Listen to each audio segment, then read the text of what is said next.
Okay, we're going to call this meeting to order, the work session for the Board of Mayor and Aldermen from February 13th, 2024. We're going to call the roll. Alderman Barnhill. Present. Alderman Blanton. Here. Alderman Caesar. Present. Alderman Peterson. Here. Alderman Berger. Present. Vice Mayor Brown. Yes, Alderman present. Potts. Present. Alderman Baggett. Mayor's Present. here also. Quick explanation on what a loser looks like. On January the 29th, the Nashville Predators played the Ottawa Senators. There happened to be a small bet with the mayor of Carleton Place, Canada, our sister city, that we would win, and we had sent challenging videos to each other. And as you may or may not be aware, the Predators lost in a shootout. So the bet was I would have to wear this to one of our meetings. So congratulations, Mayor Randall. We look forward to the rematch on February 27th. So, okay. First item on the agenda. Well, first of all, I have a citizen comment on an item not on the agenda tonight, and I only have one card. I'd ask Steve Abernathy to come to the podium. You've got 2 minutes, Steve.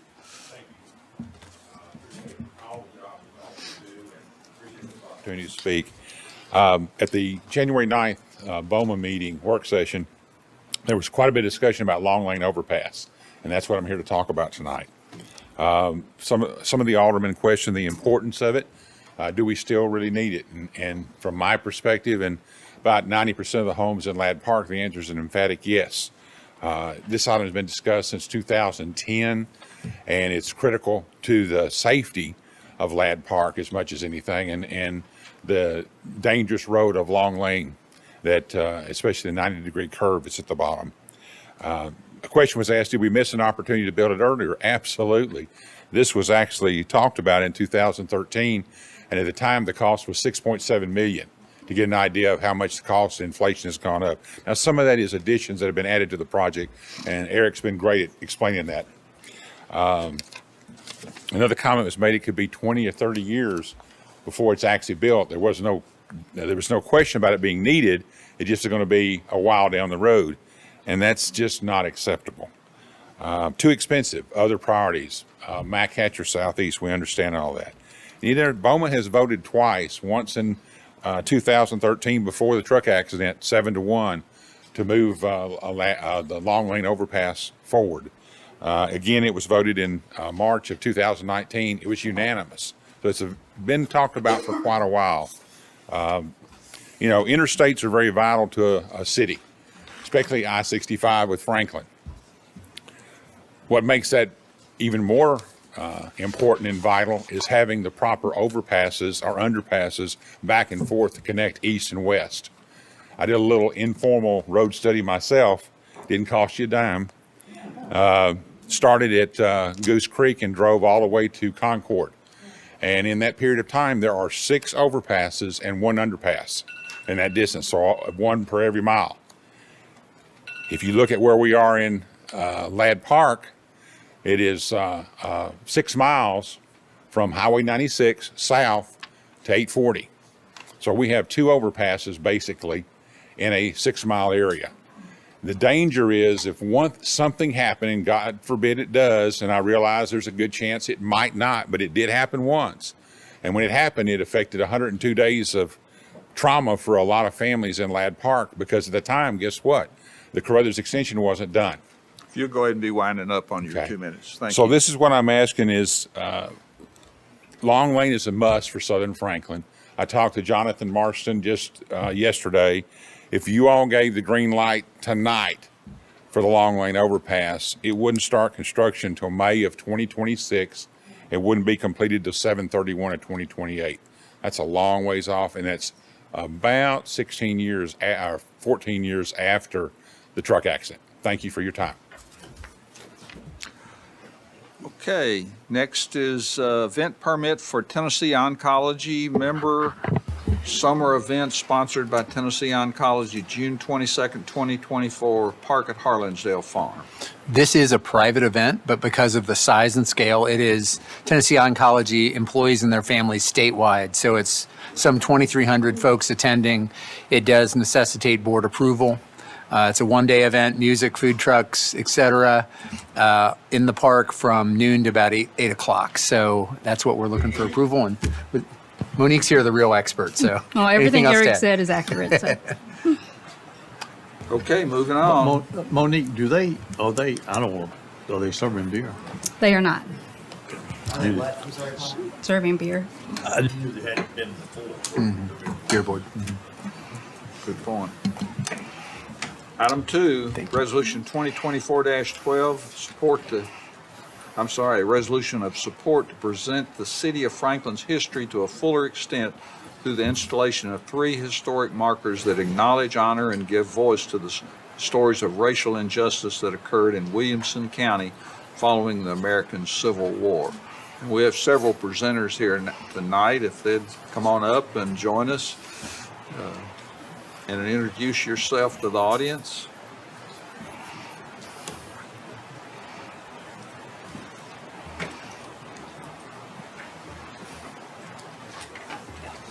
Y'all know the green button deal? There's a button you push, Dr. Hill. Yeah, that's a hard one. Good evening. I'm Carol Van West. I'm the Tennessee State Historian and the director of the MTSU Center for Historic Preservation. And of course, many of you know, I have worked with projects and groups and programs and events of all sorts in Franklin and Williamson County for almost 40 years. So that's really why I'm here. I'm here because of the community process behind these 3 markers. It was really a thoughtful set of meetings and discussions. I wasn't there at the very beginning. The 2 gentlemen on either side of me were, but I was invited in because of this long experience. And what did I think? Well, I was really impressed. It was 2 years of discussions. Maybe too much discussion. But this is where I realized they wanted to get it right. And they wanted to be respectful to the past, but also respectful to the present. They wanted to make sure that this story was right. They wanted to be honest, forthright, collaborative. Not only with me, but with a whole host of other folks and groups. They wanted larger stories about the whole community being told here in Franklin. And then they also wanted these to serve both residents and visitors. We still have a lot of people who are here living as residents, and we have a lot of visitors who still have ideas about the South that maybe belong to a past that hopefully has gone away forever. And that we're a more open, honest community than maybe we were at one time, at least speaking for myself and my youth and remembering what those days were like of segregation. Now, all of these factors in these discussions made real sense to me and reflected what I saw as the best practices of the most successful projects that I have ever been involved in. These guys were doing it the right way. And it struck me too that it was time to do this. The National Park Service just last year established the Emmett Till National Historic Site. Finally the federal government did something.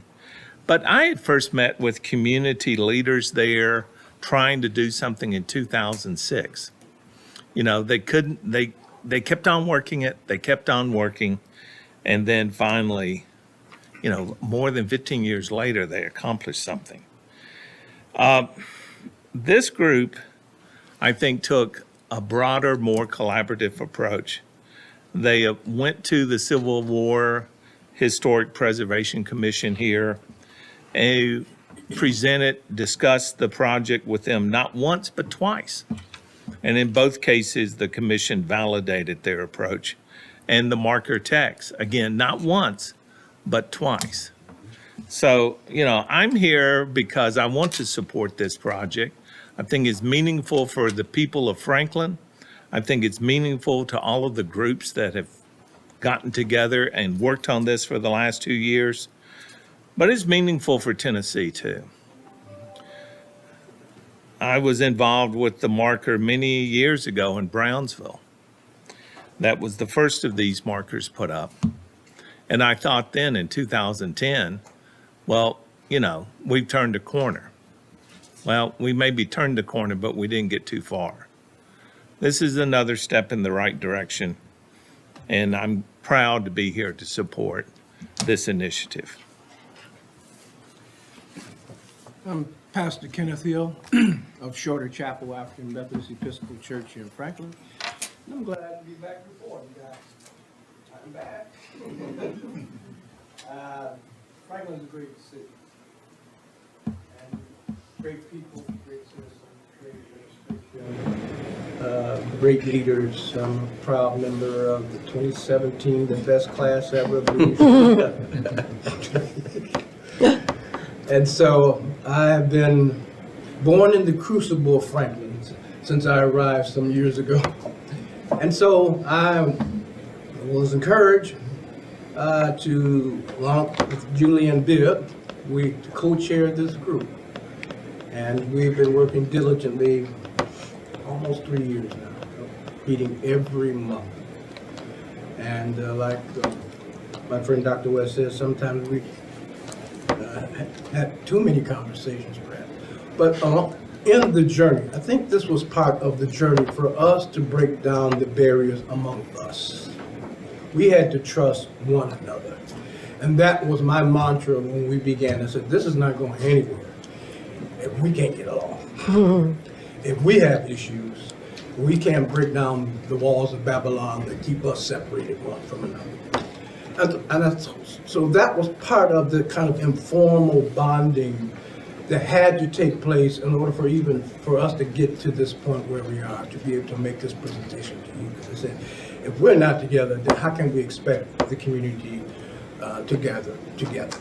And some of you asked and challenged us with those kinds of questions. Well, how do we bring us together? So this is an attempt in the historical process of reconciliation and healing to take place. So today we have the opportunity to overcome our dark past and stand where the white gleam of our bright star is cast. Let me just share with you a word from Frederick Douglass, an escaped slave, a leader of the anti-slavery movement in the North. After the Civil War, a diplomat for the United States government. The excerpt is from an address he delivered August 4th, 1857. He said, the whole history of the progress of human liberty shows that all concessions yet made to her claims have been born of earnest struggle. If there's no struggle, there is no progress. Public acknowledgement of the physical suppression of newly emancipated African Americans who were enslaved for centuries is morally required in any civilized community. Freedom from enslaved people, spurred by federal edict, military might, and the courageous exertions of an oppressed population itself, led to a fresh establishment of democracy that racist autocrats tried to thwart. The lynching of innocent African Americans was the tragic and bitter fruit of the subversion that denied full participation in the democratic process. Remembrance, as I close, and reconciliation are the best routes to atonement in this season as we go into the next, to the fulfillment of our democratic process. May Williamson County in general and Franklin, Tennessee specifically have an opportunity now to lead the nation on this godly path.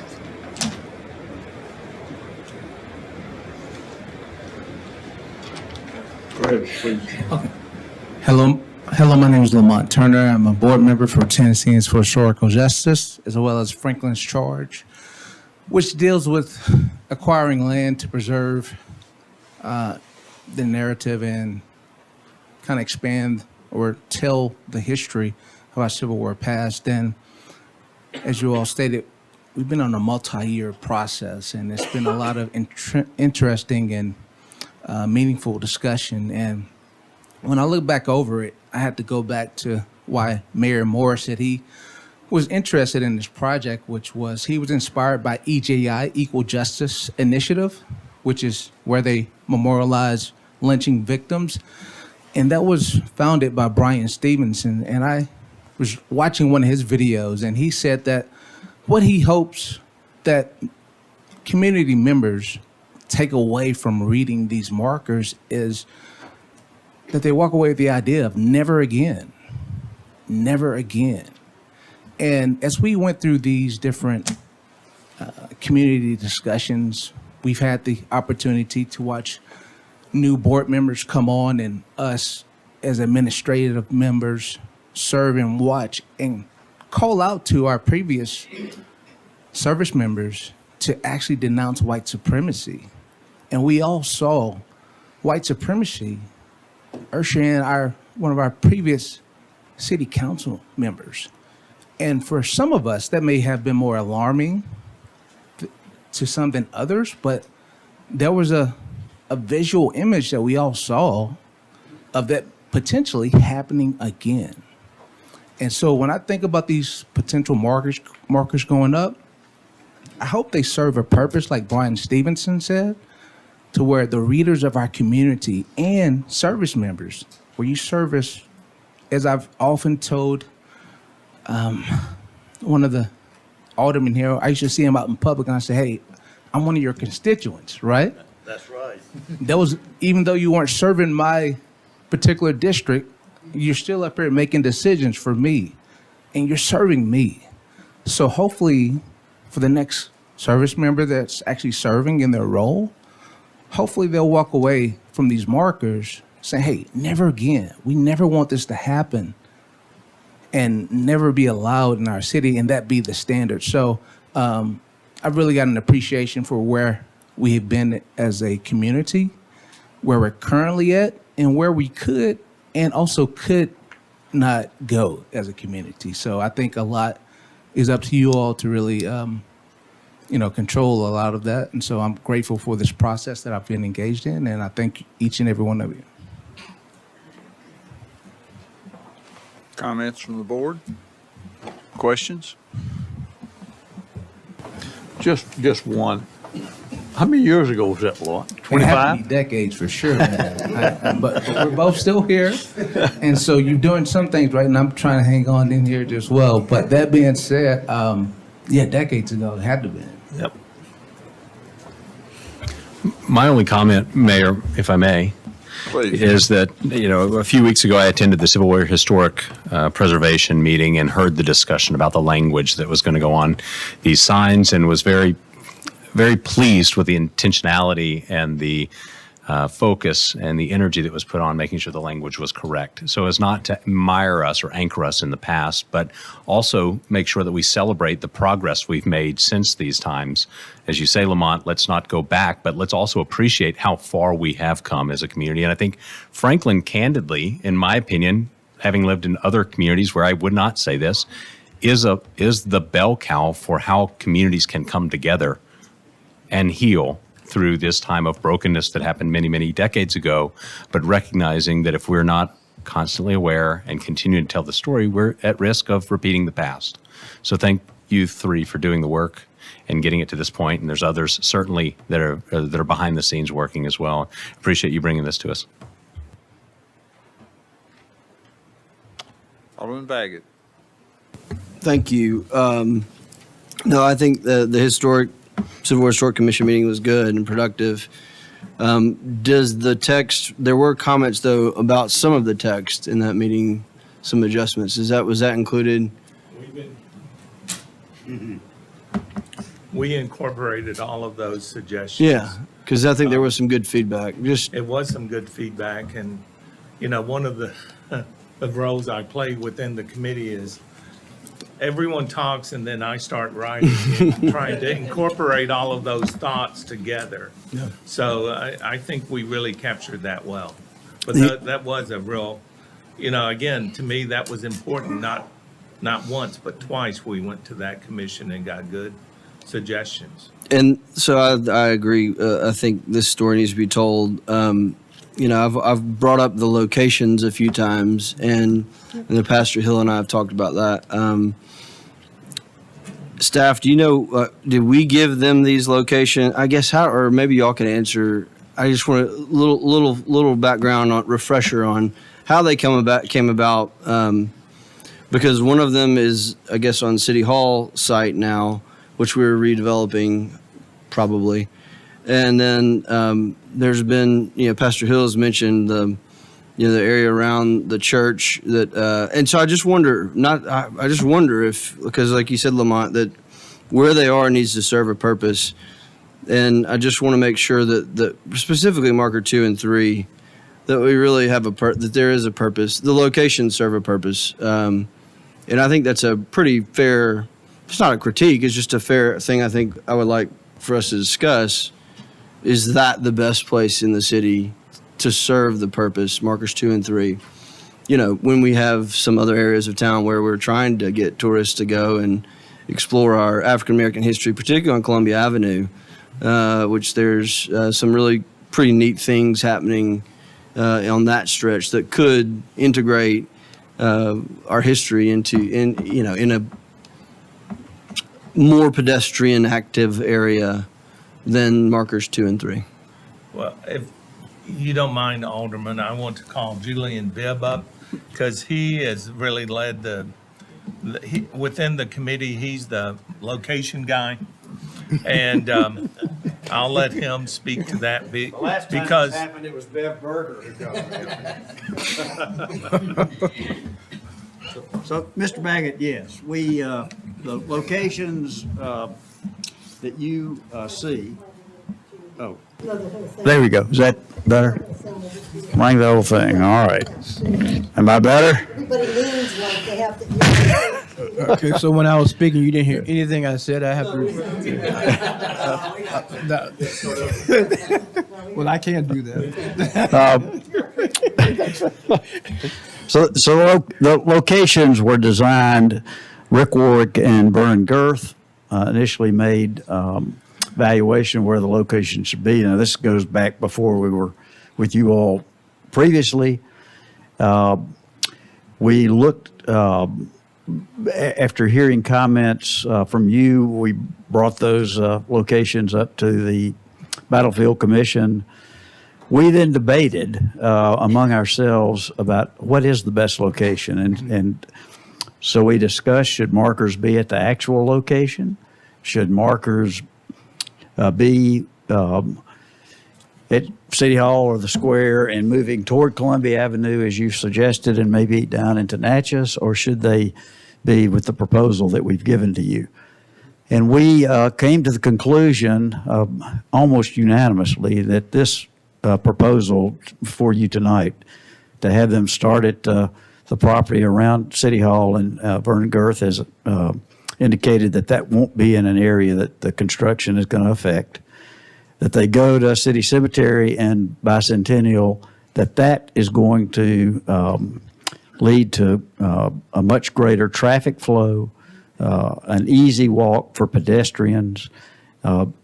Visit Williamson has examined this, and Mac Maxey, who's one of the committee members, has overwhelmingly supported this particular location of the 3 signs before you tonight. He says that's the best one. Visit Franklin wants to incorporate those locations into its signage as well as on its website and make it as part of its tourism proposal. There will be other things that happen down Columbia Avenue as we see the new visitor center built for the Battle of Franklin Trust, as we look at reclaiming the Green Book House, as we look at refurbishment of the Merrill Williams home that the African American Heritage Society, Alma McLemore is here tonight. She's part of the committee. And we've had some discussions with some retail property owners in the area about helpful signage as trails, walking paths go down into Natchez. And so I do think there'll be other markers and a tourism experience and a recognition of our history that takes place along Columbia Avenue into Natchez. But I think for these particular signs, we overwhelmingly suggest that this is the right location. And we're relying a lot on Visit Franklin as well for that confirmation. And I was in that meeting, and Matt discussed that. I just continue, we think about this Columbia Avenue, the Handy Hardware Building, which is the Redmond Building. Which is significant African American history, and they're wanting to put some, even a small little museum there. I think it was the first maybe gas station or auto deal, and I look at, we're sending people to walk that distance to Marker 3 would be almost to that area. Again, I'm not trying, but I think a lot of that wasn't known when this was originally done, but I support the idea of the markers.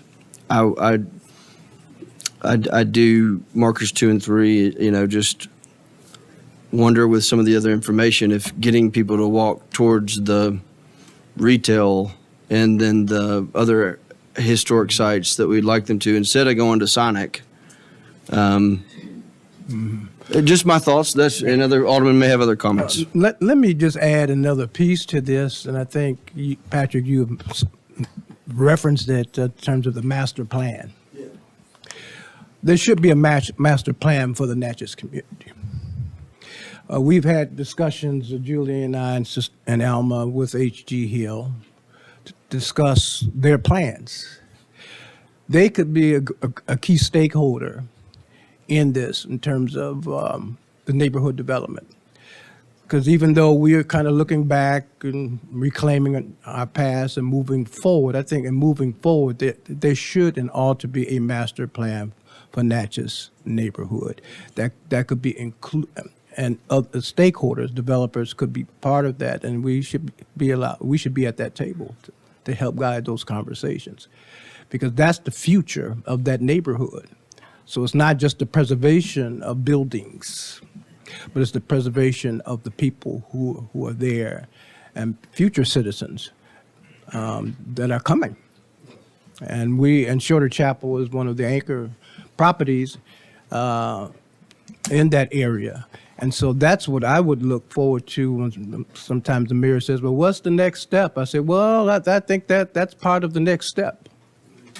And the total revitalization of that neighborhood. And it's going to require more in-depth conversations with many more people, but I think it would be a wise investment for the future of this city as we go forward. Alderman Plant. I'll get Vice Mayor after that. I'll go before you. That's okay. I just want to offer you all gratitude. I think anytime you start a project and you have to come before a body to make a decision on your hard work, it's difficult. So I also applaud the diversity of the committee because I think that's paramount to making this be inclusive.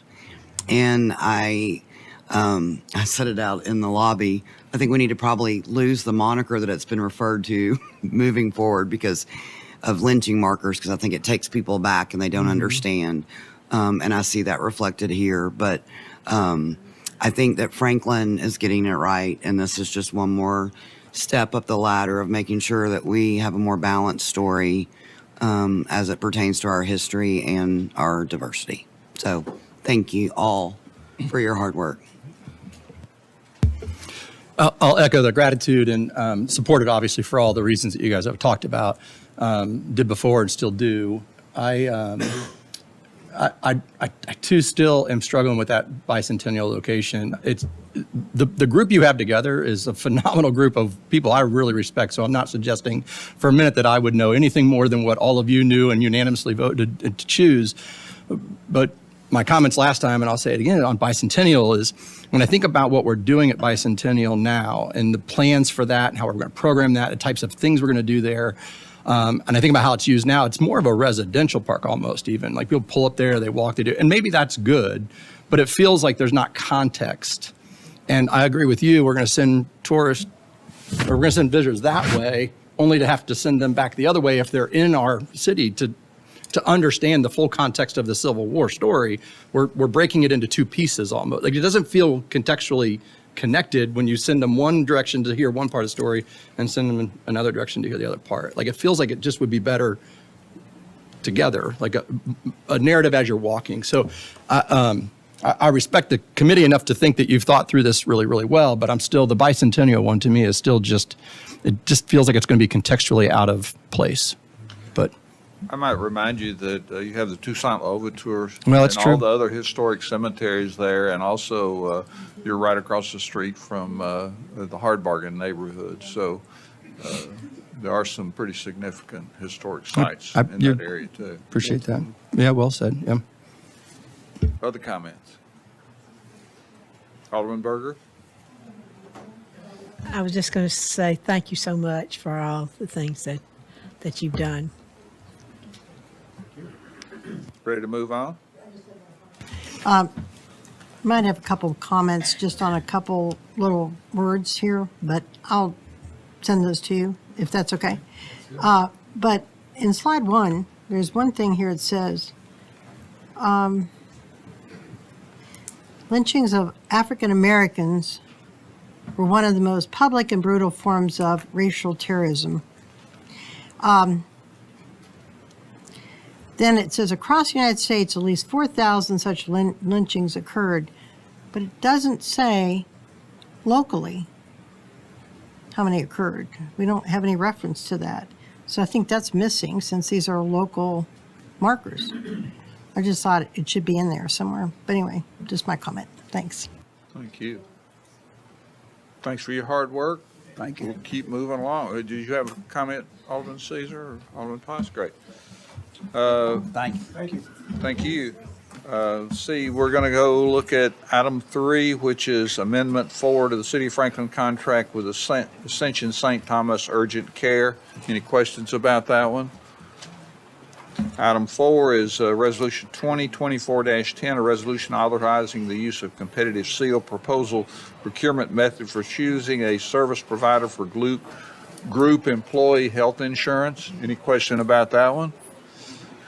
Item 5 and 6 we'll consider together, which are 2 mitigation grants, one with Cumberland River Compact, the other with Harpeth River Reserve for McEwen Drive Phase 4. Any questions on those?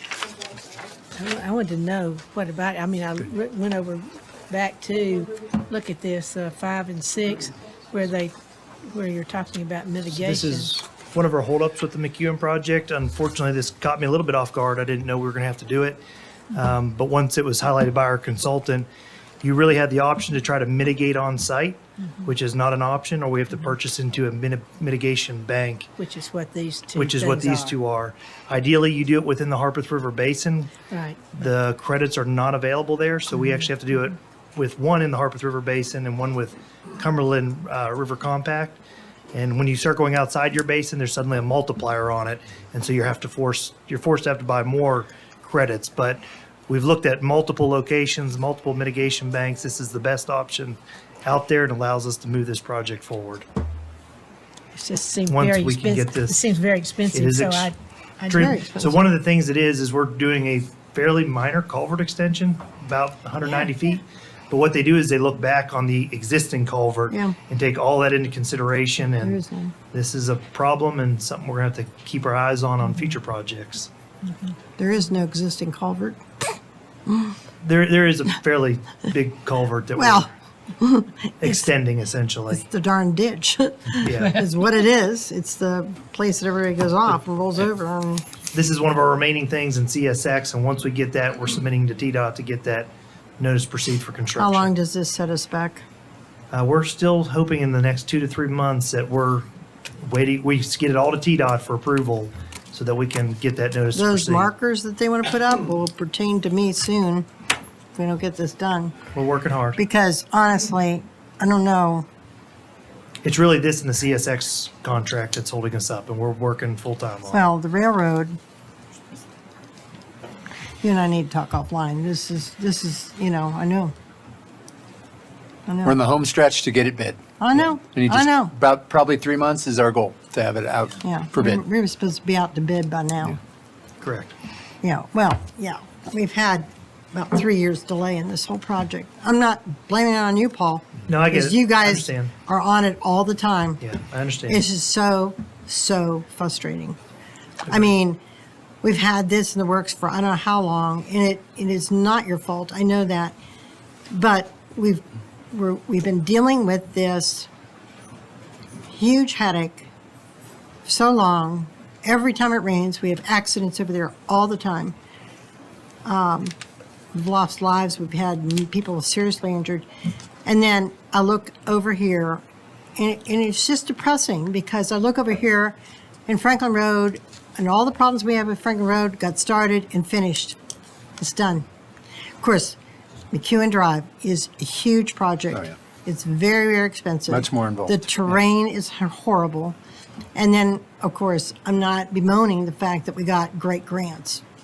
But a lot of people don't understand that. It just sets us back so hard. And I just want to say that because I know people are listening at home and they don't understand. They don't understand why they think the city's not doing their job. The city's doing their job. It's just all the players, it's so complicated. I just need to go on record to say that because people need to hear that.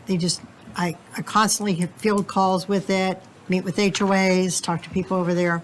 And just yesterday got stopped in a store with somebody wanting to see the plans for it and said, is this ever going to happen? So I just need Yeah. to go. I tell you, the whole team's on board. The law Yeah. department turned these contracts down in Yeah, like 2 I days. know. And finance will be cutting a check in the next 2 days to get this put behind us. Good, The yeah. whole city team is working on it. And we just didn't know about all this that had to be done on that. It got by me, to be totally honest with you. And once it was brought up by our consultant, we immediately got these Yeah. contracts in place Well, to the get it done. consultant should have known that. We're still held up a little bit with Yeah. CSX, and we've been working on that Okay. nonstop. Yeah, CSX, let me know about that. Okay. If I can help with that, do something. All right. Alderman Caesar. Thank you.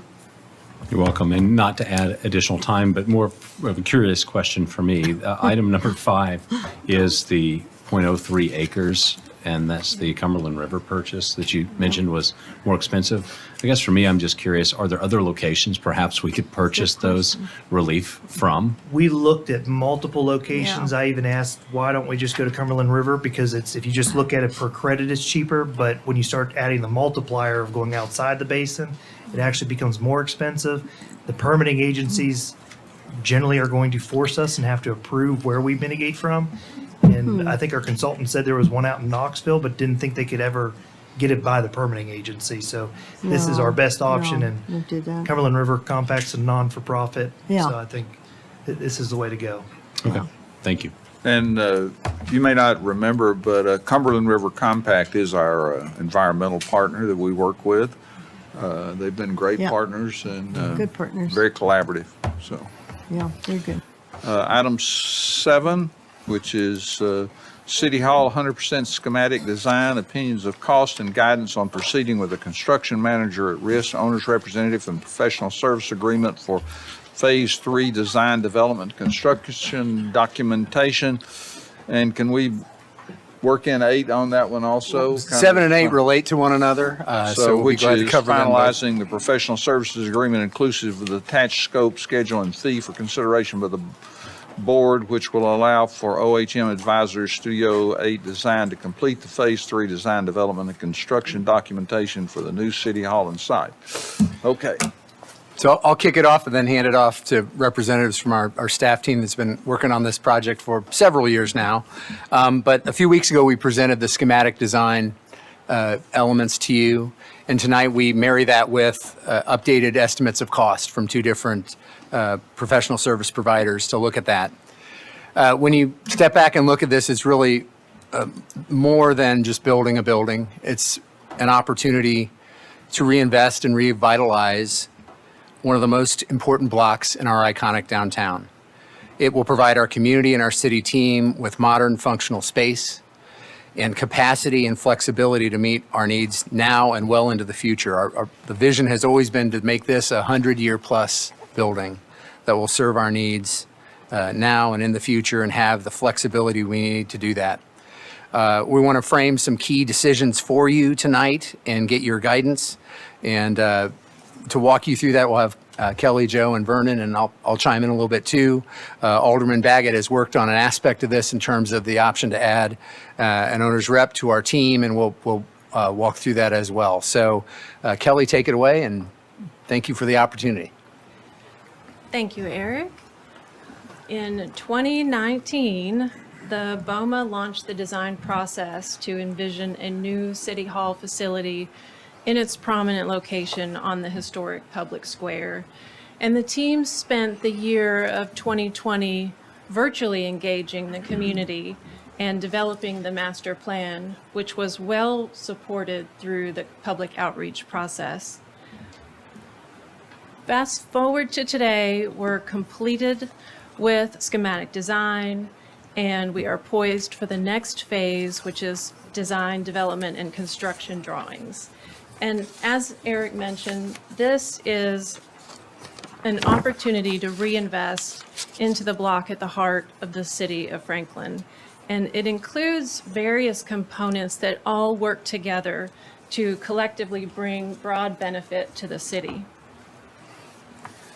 This reinvestment on the screen provides a functional and efficient city hall for Franklin that provides a quality place for citizens to engage in the public process in local government, and a quality place for employees to work to serve the community and the citizens of Franklin. We set out to create a vision that completes the square, and this building does that. This reinvestment provides subgrade parking for 200 vehicles, which is a rare opportunity one block off the square of historic Franklin. This reinvestment produces a new prominent public plaza on the square with an inviting pedestrian promenade and handicap access from the 2nd Avenue parking garage and to the new main entrance of City Hall. It also provides access to the public restrooms that are directly off the square, and all of those needs were identified through that community visioning process. This reinvestment includes streetscape on both sides of 3rd Avenue from the square to Church Street. The engineering design work was actually completed for this 10 years ago, but there were other competing projects and this one wasn't chosen to move forward. But now we've got the opportunity to complete this gateway project that brings street lights, street trees, wider sidewalks, as well as upgrading and replacing the aging infrastructure under the ground. This reinvestment provides shell commercial space for 2 to 3 tenants, which activates the street and brings a reason for citizens and visitors to walk down this side of the block. And importantly, it gives us opportunity and flexibility for the future City Hall space needs. And all of this works very well with the adjacent new 1-acre park in downtown Franklin. There's a lot of enthusiasm about this park. We've mentioned before that over 1,000 people responded to the survey, and 80 inspirational photos were submitted as part of that. We'll be back in the early part of the next phase to go over the results in greater detail. But this is a really unique opportunity to provide a new park that serves the employees and the residents of Franklin, and also provides a place of respite during the many outdoor events on Main Street each year. So all of those components of the project are wrapped into the 2 opinions of cost that Joe's going to go over next.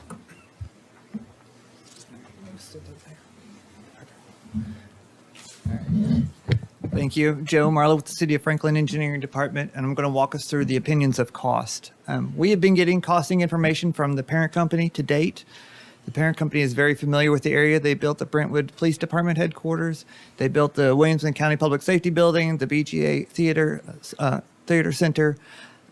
We've been very happy with the parent company and their efforts thus far. However, in an effort to give the BOMA full transparency and additional validation, we reached out to another company, Concord Addis, to give a second opinion of cost, an independent opinion of cost. This is what they do day in and day out. They're very good at what they do, typically between around 2% of bid day. And these are the two opinion of costs that we have. You can see the Concord Addis number there in the middle column, the parent company on the far right.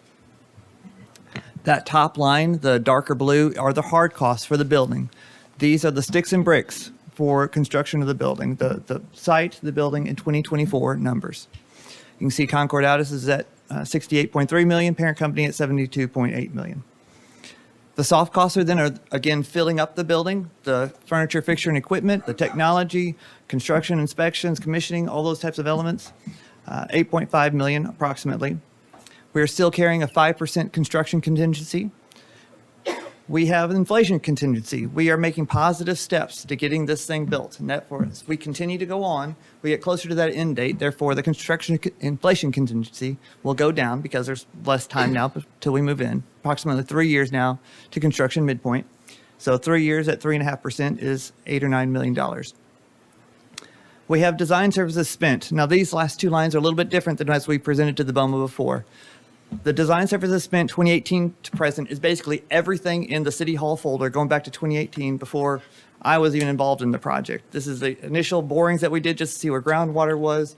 It is the asbestos testing, the space needs assessment that was done by a different subconsultant, going through to the two different appraisals that we did when we were considering alternative sites, our economic consultant to determine commercial viability, even the second opinion of cost by Concord Addis, as well as all the design. So basically everything to date is in that number there, as well as then the design services remaining, which is taking us through construction administration to the end of the project. So the Concord Addis number, using their hard costs, that gets us to about 99.6 million. Using the parent company hard costs, we're about 104.9 million. Then I'm going to turn over to Vernon and Eric to walk us through some other costing decisions. Thank you, Kelly and Joe. Good evening, Board of Mayor and Aldermen. There are 5 well-known construction delivery methods that are available, but this evening I want to share just 2, and one you're very well familiar with, and that's the design bid build delivery method. The other delivery method, called construction manager at risk, was recently approved by our state legislature to allow counties and cities to implement that approach.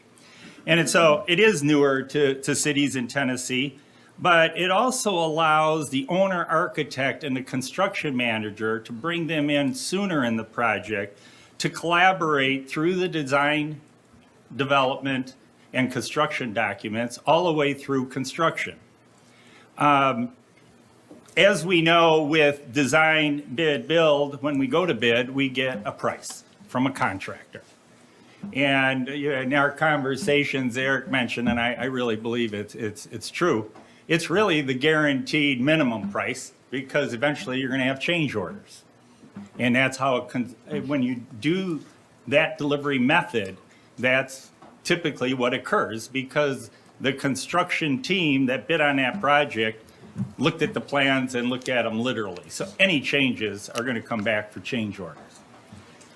The construction manager at risk approach creates a guaranteed maximum price that they're on the hook for. But that price comes at the end of the construction drawings. And that's one of the things we're going to be asking for guidance this evening, is to move forward with the design development and the construction drawings so we can get to that point.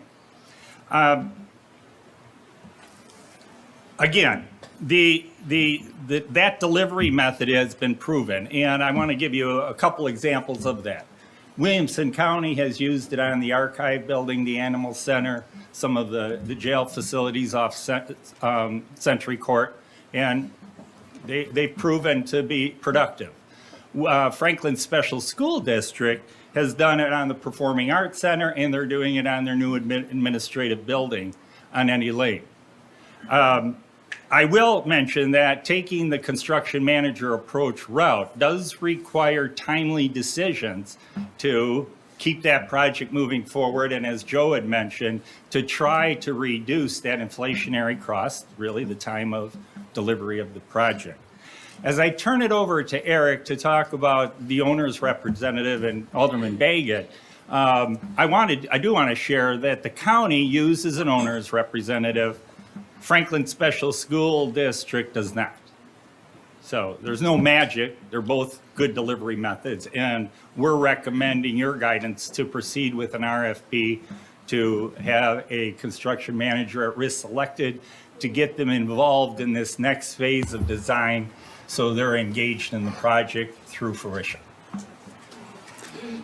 So as a component or a complement related to this, and especially related to the construction manager at risk approach, one of the things the board asked us to do and directed, we have a request for proposals related to the option of having an owner's representative involved. This would be an additional component providing that oversight, that additional expertise. This RFP was put out, a staff team, and the board designated Alderman Baggett to serve in that group as well. In total, six folks on that panel reviewed these proposals, and the top three rated from the proposal review were provided an interview opportunity. You see on the screen tonight that the scores from those three, you see one rated higher and then two that tied for the second place in terms of those scorings out of the interview process. And we're still in a development phase related to negotiating and determining should the board want to go down this route, who that might be. In a couple slides, we have some specifics from Alderman Baggett. I don't know, Patrick, if you want to touch on now or you want us to? Yeah, if you'll just go on to, I had requested this to be on earlier up in the slide, but keep going. Next slide, yeah. So, and if you'll, I wanted to come over here so I could see your beautiful faces. And I do have some prepared comments because I want to make sure to hit on all the stuff that we have uncovered. This City Hall project is the largest, most visible project that this board's going to work on. And I want to first commend our staff, who we've had probably 15 to 20 meetings on this, whether that be, well, in person, probably 4, 5, 6, but it has gotten individual meetings and such that I've been involved with or approaching that. And they've done an excellent job to get us to this point. And I really want to make sure that they hear that. They've done a good job. And I want to make sure to make that clear. But nothing I'm going to discuss or why we need an owner's rep should be mistaken to be anything but an effort to make sure that we as a board who represent the owners of City Hall, we assemble the best team that has the experience and a structure in place to deliver a City Hall efficiently to the citizens of Franklin. Reflecting on our discussion surrounding schematic designs last fall, our emphasis was, that I heard from you all, was very much so centered on value engineering, saving cost. And that prompted me, along with staff, to propose the idea of engaging this owner's rep, a seasoned third-party building professional to collaborate closely with staff and the design team to see this through. This suggestion was met with some level of interest from staff, who subsequently then recommended that we do this RFP, which was a very productive process. An owner's rep, so you know what it is a building professional. This is what they do all day, every day. Appointed by the owner, the citizens of Franklin, vis-a-vis the Board of Mayor and Aldermen, who we own the building, citizens of Franklin, to oversee and manage the various phases of the project, including the planning, design, construction, acting as a liaison between the owner, other stakeholders such as architects, engineers, contractors, as they all play a pivotal role to ensure the project's successful realization. Importantly, this role extends beyond just the value engineering that I've talked about, reduction in cost, but offers a structured process from now to the end, from a third-party professional, a building professional who does this all day, every day. Why do we need it? City staff, extremely competent. I could tell you right now that the men and women who serve on this team, if we didn't do anything, there would be a city hall that would be here. But what we have to do is think about what is in the best interest of the citizens, and are we going to do it the most efficiently, the most effective, and are we doing our job to represent the citizens and in their interests, which staff is doing, which I believe our design team is doing. But this is our chance to have that extra layer of support for us and for them. So, city, we interviewed, where we got 6 RFP responses and interviewed the top 3. All of us, I think, as we saw that, all of us, meaning the team of city staff and myself, we begin to realize that maybe this idea of the owner's rep went past just value engineering, which is kind of how this started. Was, hey, we want someone to come in and maybe help us. Can we get this $99 million down a little bit? How can we do it? We'd like a little more, maybe a third party to look at that. But we realized quickly that this went further. In fact, as Vernon said, that through this process that we identified by this RFP process, that the CMAR, construction manager at risk, it was recommended by 2 out of the 3 firms that responded, and the third one did say ultimately that is the preferred method that we should do it, that we should deliver City Hall. Before this process, although the idea was known to staff, that this was very much a validation that the CMAR is the route for us to go, not design, bid, build. But you all can discuss that after this, if that's what you want to do. The other thing that we learned, a few things, that we were able to contemplate the financial value of staff time. When I got into this, I began to realize that Joe, and Kelly and Vernon and Eric and all the other staff, the design, bid, build option we were doing, even with this process, the construction phase is going to require a significant amount of staff time, because as you'll see in the chart next, some of their duties would be moved elsewhere. We learned that these firms provide documentation and quality assurance that act on a check on the construction manager or the GC. The staff could do this, but these people do this every day and have methods and means of doing this for this type of building project that I think would be valuable to our citizens. So I'm not going to go through all these. Hopefully you have read what these benefits, these other Why Engage Owner's Rep comments that I've made. I think the main thing to think about is the next slide. The Owner's Rep is the quarterback. So on the left you have hiring an Owner's Rep that works. As I said, we are the representatives of the citizens who are the owners. We are their representatives. The city administrator is our one employee and executes the will of the citizens. The city administrator and the owner's rep would work very close hand in hand. In this scenario, the owner's rep would play a largely organizational and key role in executing the construction from now till project delivery, through, quite frankly, if you see, when we will show you all the responses, you'll see the sophistication in the project delivery of all the RFP respondents was significant and something that was very desirable. And they work, this is the key, work in conjunction with staff, the architect, and the construction manager at risk. So this is, I think, the owner's rep will report back to us. They will give third-party objective advice to us, and a lot of times that will be in sync with everyone else on the team. I venture to say most of the times it probably will be, but sometimes it may not be, A, or B, maybe there's a scenario that we don't expect might happen. And us as a board, if we're in that position where we're on the right, which is the alternative, we have city staff, we will be looking at the city staff team, they will be looking at the construction manager at risk, and the construction manager, who knows, might have gotten us into the pickle. I don't know. We don't know. And so we need that third party who's building every day, who does this. This is what they do.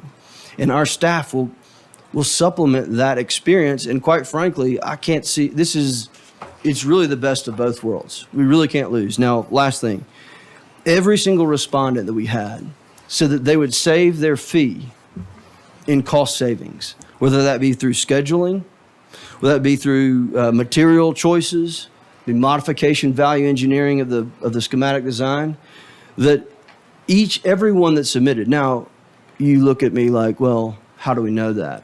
Well, Vernon asked them to share with us methodically how they would track it, where those savings could come from, and how we could, present to the citizens that this was a good decision to do on their behalf. Quite frankly, it is the best decision.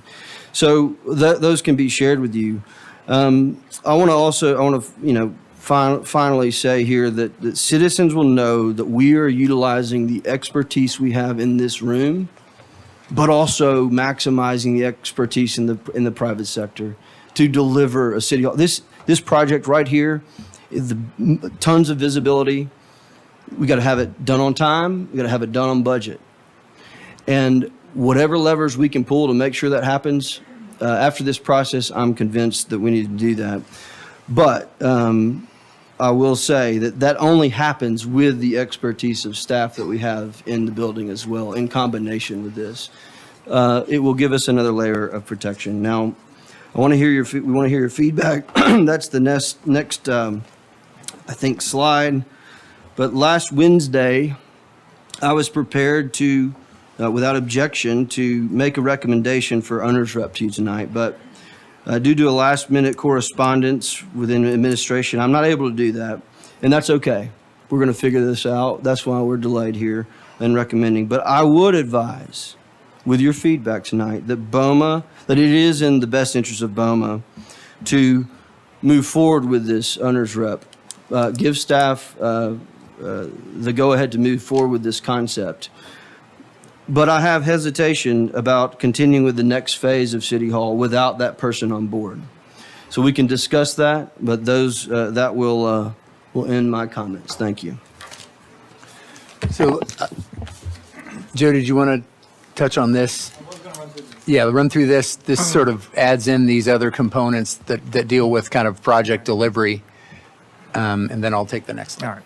So what you see there on the screen are the totals with the other costing decisions. There's a lot on that figure. However, the top half, everything down to that first yellow line, is what we just saw on the previous slide. With using the Concordat as hard costs, you get the 99.6 million. The parent company hard costs, you get the 104.9 million. And so then you see three lines below there where have the red numbers, and we're giving we're ranges, a low and a high for some of these other elements to consider. Actually, for two of the three, the low could be 0 if the board elected to not go that route. But you see there the construction manager at risk, somewhere between $200,000 and $300,000. And then you see similar line items for the owner's rep, depending on the scoping of the owner's rep, as well as a temporary relocation.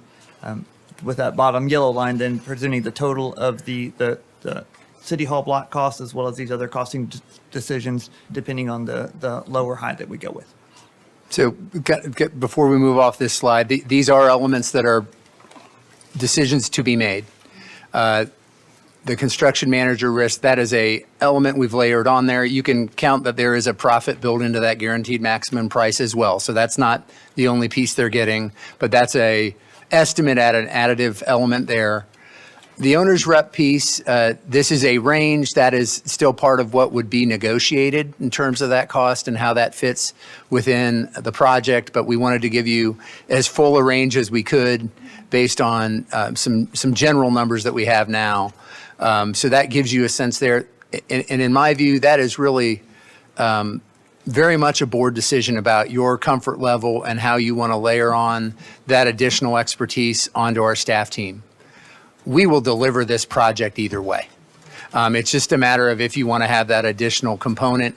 Yes, it comes with a cost, but it adds an additional set of eyes, additional piece of expertise to the execution, the delivery of the project. As far as temporary location, you see a pretty wide range of costs. That would be a decision we would bring to you, assuming we're moving into this next phase, we would bring to you some options related to that. And there's always going to be a little bit of a cost benefit on all of those. The lower the cost, the more likely those temporary locations are going to be a little more fragmented because we're piecing it together at a lower cost. But that higher end is going to be probably all in one location, would be ideal, but has a significant more cost, just to give you a preview of that. But that would come pretty quickly after a decision is made to move into this next phase and get your guidance on that specifically. Let's move to the next slide. This really lays out the three items, the three decision points that we're at today, and they're all three somewhat linked. The first is to say a direction to move into this next phase that includes design, development, construction documents, basically gets us to the ability to bid the project. Item 2 is the specific decision about the delivery method. Vernon walked you through some elements of that. The construction manager at risk as an approach that would incorporate a guaranteed maximum price from that construction manager. And then finally, the component of adding and using an owner's representative.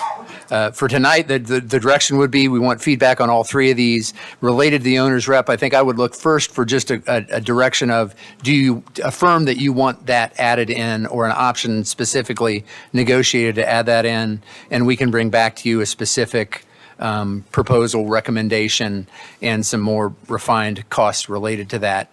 Obviously be within the range that we've spoken about tonight. So those are the key questions that lie before you as we stand at this kind of important decision point.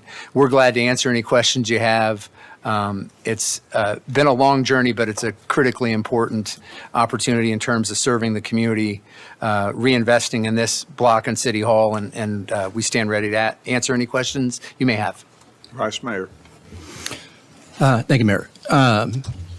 Number one, yes, keep putting one foot in front of another. Let's just keep moving. It's not getting any cheaper, so let's just keep moving. Number two, absolutely. I think we should definitely see what that looks like. I would definitely issue the RFP, and let's see what comes back on it. And then I'm absolutely behind the idea of an owner's rep. And again, I echo, I don't have any doubt on staff's ability, but I know how busy staff already is. I know the hours they're putting in. And I think there's cost that is associated with either having to pull you off of other things to put staff on other projects. I think there's cost to what delays could come of having to have them focus on other things. And I also do think there's great benefit in having somebody who lives this every single day. It's just another member of the team. And I'm absolutely agree with you. There's no bigger project in front of us right now to deliver on time and deliver well. I think we should give ourselves an opportunity to be successful with that. So I'm a yes all the way down the line there. Alderman Berger, would you Sure. want to be recognized? Thank you. Totally agree, Matt. I think I'm a yes on all three. Brentwood did their building. I was talking to somebody that was involved in that, and their owner's rep, they came in almost $2 million under budget because of that. The financial value of saving the staff extra time and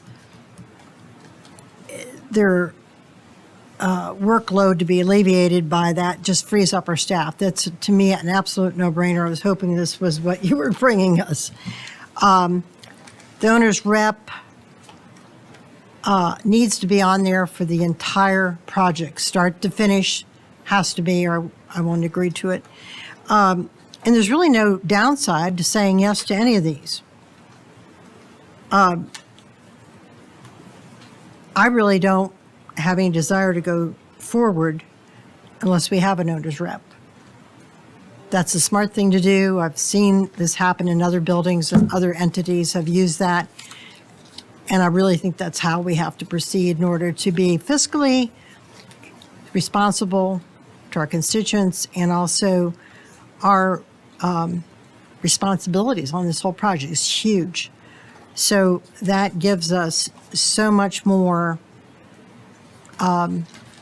relief, and probably gives us comfort to know that they're going to be on it day by day by day through the entire project. So I would say yes to all three.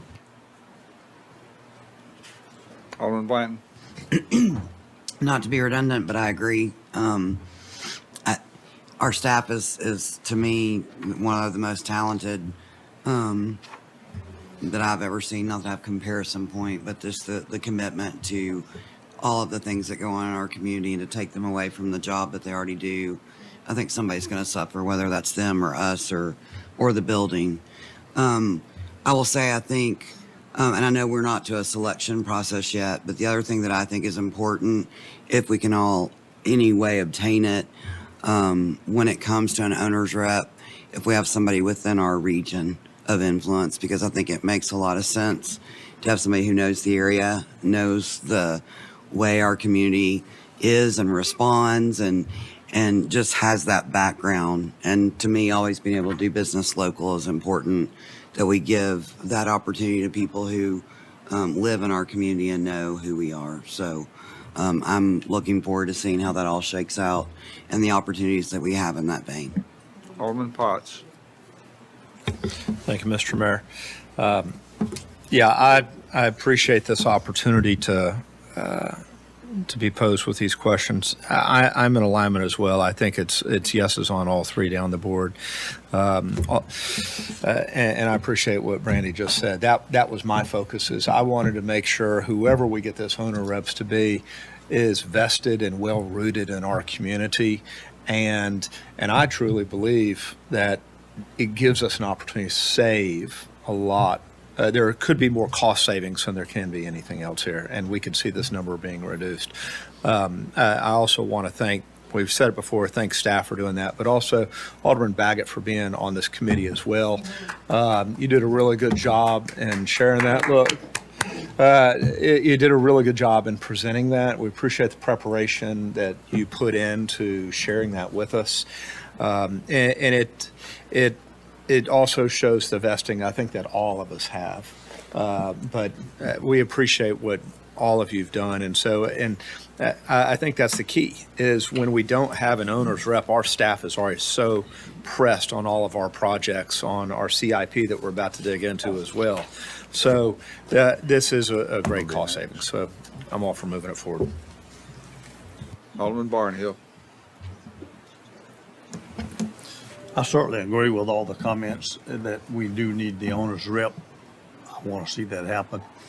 I've made no secret about where I've stood for 4 years on City Hall. I have no objections and thought we needed a new City Hall.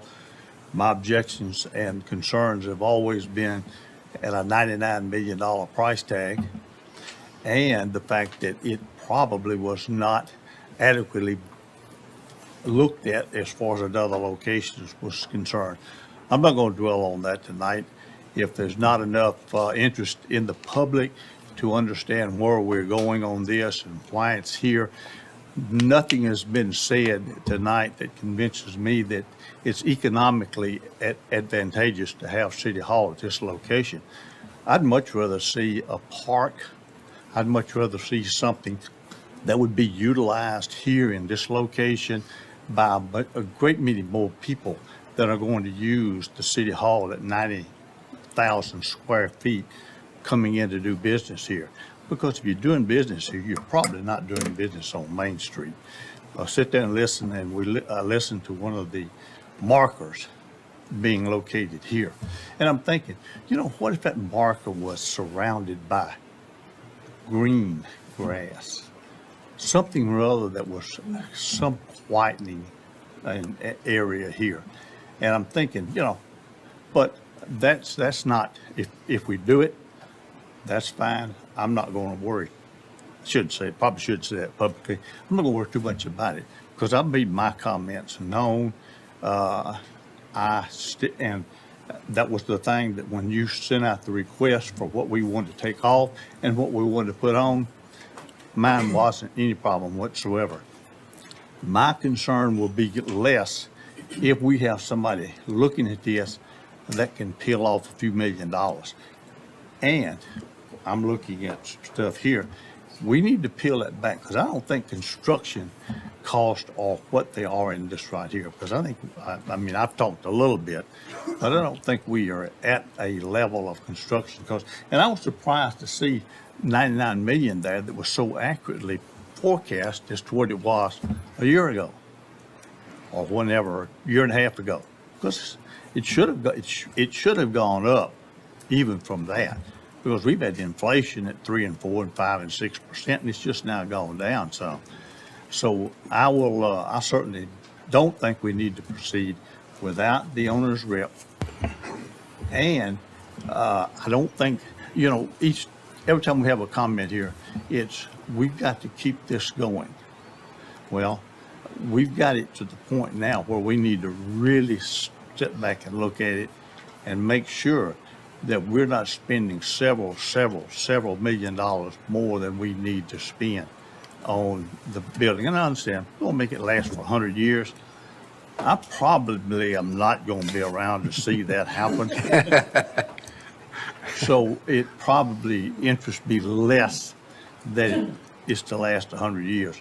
I do support the building. I do support the fact that we need a facility that is more modern and more adapted, having something that our employees can work, feel safe, feel comfortable, and do their job. But I don't think 90,000 square feet, I don't think $99 million, and I don't think it's necessary to be on this location. Alderman Peterson. Actually, since Alderman Barnhill said some things, I want to say some other things about what we specifically talked about the owner's rep and things like that. That sounds good. I want to say something that I said last time when we were talking about this. On that subgrade parking, $12 million is going to cost to build that underground parking. That seems unbelievable to me. And whenever I was looking at, and if we could have somebody go back to page number 9. Okay, 9, I believe. The one more than. Okay, well, whoops. Oh, wait a minute, I was trying to get the. With the park. Where the park park. shows, with the park show. Yep, that's it.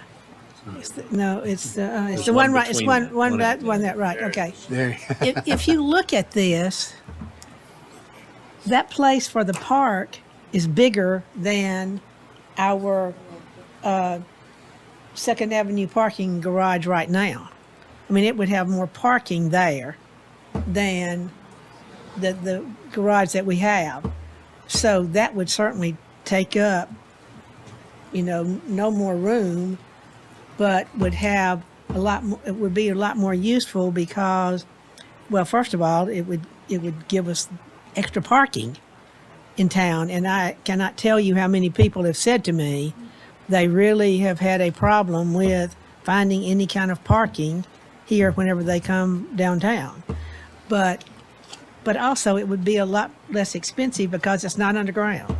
So I know I've been the only person that was been talking about that, but I think it's very important still.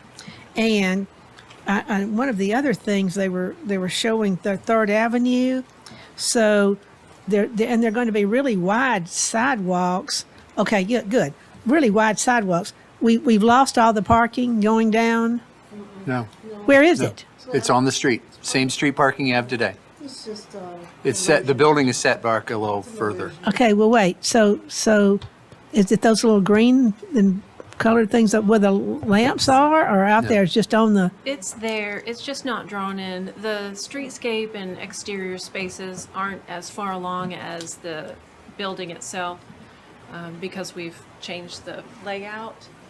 But they're there. They're just not drawn in on this rendering. Okay. Because I'm not sure why we would need that big a sidewalk there. Just a comment. But as far as what we've talked about today, pretty interesting. See, you already spoke earlier, didn't you, Alderman? Let me get everybody to speak. Go ahead, Alderman Caesar. Thank you, Mayor. Obviously was not involved in some of the conversations that happened on this particular building prior, but very close to the idea. And one of the concerns I had as a candidate and now as an elected official is we start at 99 million and then we add on a construction manager at risk for a couple $100,000. We add on an owner's representative for somewhere between 600 and 3 million. We add on a temporary relocation cost somewhere between 2.5 and 6.5 million. And all of a sudden we're at 114 million, not 99 like Alderman Barnhill continues to reference. My concern would be if we are going to bring in an owner's representative and pay them the premium, that we should also do what is possible to hold them accountable to deliver savings to offset the cost. And you mentioned that all of the owner representatives said that they would deliver savings. There's a big difference in my mind when I'm spending our taxpayer dollars between somebody saying they're going to deliver a project on time and at a reduced cost and them actually doing.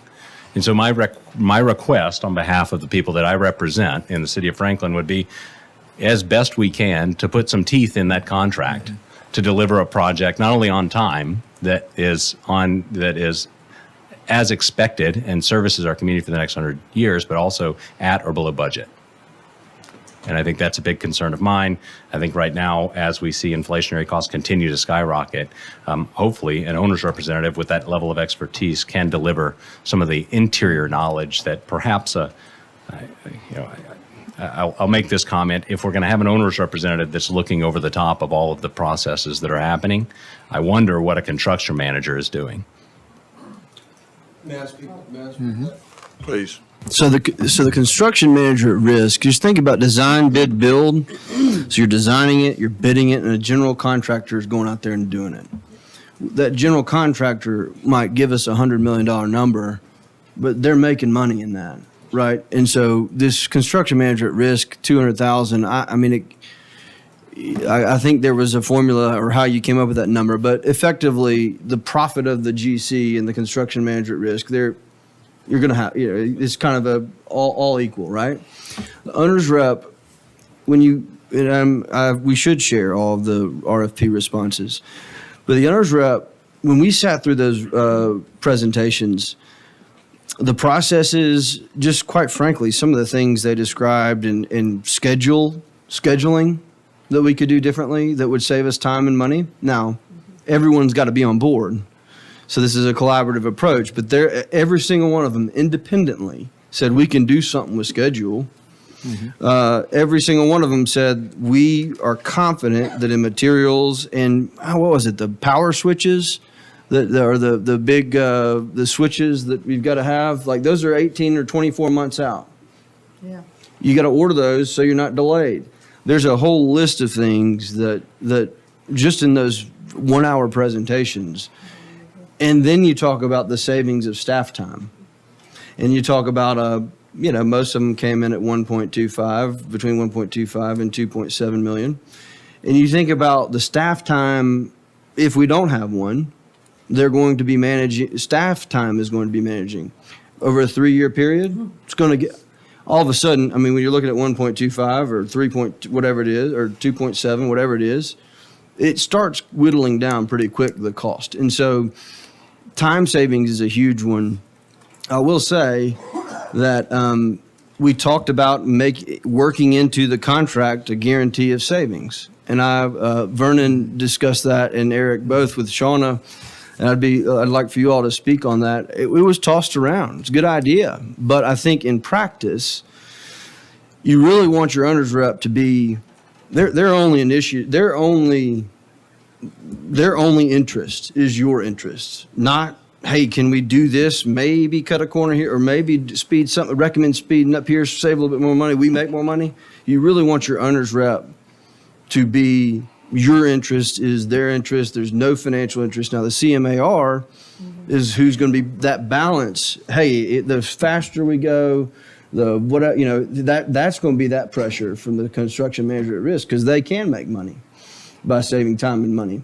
So this owner's rep is that counterbalance to that pressure, and then staff. So I hear what you're saying, but I think I would like to hear Eric's take on the contract that we talked about, where that might be included. I think it would be problematic just based on the discussions we've had, because you don't want the owner's interest or the owner's rep's interest to be their own pocketbook's interest as well, because of who everyone else they're dealing with. You know what I mean? You see what I'm saying? And perhaps I came across in a confusing way. I'm not suggesting that I'm anti-owners. Oh, understood. Yeah. I'm suggesting if we get to the end of this, we have a construction manager at risk project, we have an owner's rep, and we deliver a building for $115 million to the city, I think I'm going to be disappointed. Understood. I think the people that voted for me are going to hold me accountable for spending an extra $15 million. And for that reason, I think, and maybe this is my final comment here, I think this is an important time for us as a city to go fast, but not hurry. And so we want the project to be delivered on time, and we want it to be delivered on budget, but we don't want to move so quickly that we end up with a $120 million building that was built 2 months early. I don't think that's doing the best for our citizens. When I don't have a definitive answer to what Patrick inquired about, but to say, I think it is not too much to ask that you document the benefit, the savings generated, the time savings, and time is literally money too, because that inflationary factor. So there's all those elements, and it's true. The construction manager at risk is incentivized to find savings and opportunities to benefit them and to benefit the owner at the end, us. And you're adding the owner's rep to add another layer of that and an additional set of eyes and expertise. And that's really for me, that's a board call about what your comfort level is of having that additional component. I think everybody in this project there ought to be a path back to what value they brought. Alderman Barnhill talked about, he was interested in how that number has stayed pretty stable in the time period. The reason that happened is because this team has already identified savings. We've already built that in. You talk about moving IT to the second floor and lowering the ceiling height in the boardroom building. You talk about some other efficiencies that we've done, the way we folded in the commercial element in that along Third Avenue, which works better for the commercial element and does save us money as well. So that thinking has already been going on from the staff team. The fact that we integrated a construction manager from day one. Parent company is a construction manager. They were the construction manager on the Brentwood Police Building. So we've brought knowledge from the beginning. You've been getting that value from this team throughout. You're just making a call about adding more to that as you move into this next kind of home stretch of the development side, the getting ready to bid, and then how you play that into the construction. One more thing. It sounds like, not to belabor this, but it sounded like 8 votes that were in favor of the owner's representative. Yeah. Is that Yeah. your math, Mayor? I'm not counting votes. All right, we're not voting. Sounds like 8. But you did I will tell you. I have my The last thing sense. no, understood. I wanted to say one more thing, because and disclose that there was this administrative item that didn't allow me to make a recommendation on who to go with tonight. But I did talk to Alderman Brown and Alderman Blanton about that issue, but not about the selection or any vote. So disclosing that. It is very important that when we hire an owner's rep, that the owner's rep is involved in hiring the construction manager at risk. The team in the meetings, unless it's changed, but the team, and so there were some mechanisms in place that Eric creatively came up with, and Vernon, to make sure that we have that owner's rep on board while we're going to select a construction manager at risk. With this delay in selecting an owner's representative, I just don't want our design professionals to get out beyond, beyond anything that would be able to be retracted. And if we can have some assurances that they won't get beyond where they need to go in that phase, I would be happy to move forward with that tonight. I guess that is the only thing I really wanted to say, is that the idea was that we'd have some alignment maybe tonight with the decision on some of this stuff, but we don't. And I want to make sure that that's aligned, because in all of our meetings, that has been something we've talked about, is getting that everyone on the same train track. So can you speak to how we might do that, Eric? Well, yeah, and we don't have anything to vote on tonight, and that never was the plan. So given the guidance tonight, it appears you'd be ready to move into the third phase, which would be the design development and the construction documents from the design team. We can work on a specific recommendation or options for your selection related to the owner's rep. One of the ways we can bridge that is through administrator authority. We could do a preliminary contract within my authority to get that work started with the selected owner's rep while we have the longer term agreement worked out. So you can kind of get the two moving together. So that is a way to bridge it. We need to get comfortable with that, with far enough along that we can make that call of the three that submitted, all of whom have certain strengths and understanding that. And so that would kind of be a next step, and I would expect we could have further discussion with you in 2 weeks. Is it in terms of where we are? But we will not. I don't want. I guess what. And I'm sharing more because this was a part of our conversations in the meetings. If the design team is 3 months in before we have an owner's rep on board, is that going to impact that? Could impact, the intent would be. Well, sure, right. This would be a matter of a few weeks, Okay. not a month. All right. Not I just 3 want to months. make. Yeah. You want those. If you're going to have it, you want to make the most of having that expertise on board. Okay. And the sooner the better, the more they're part of really that overall team that's taking this project to the next phase. Thank you. Okay, if it's okay, we'll move on. I'm sorry, you still want to say something? I Alderman Berger? do, Apologize. real quick. To Brandy's comment about local, I agree, but I want the best.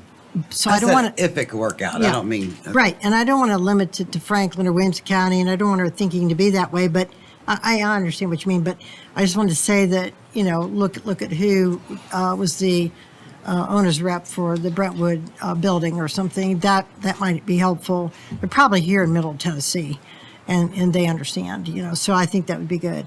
I think the other thing is, I was looking at these numbers, and the owner's rep for the low end, that's really too low. I couldn't even imagine us getting away with something that low on that. It's, the low end was 559, the other high end That was was for 3 a million. partial term. That wasn't for the entire. Oh, for the Which line, you said you okay. didn't want. For the low? Oh, yeah, Yeah. okay, got it.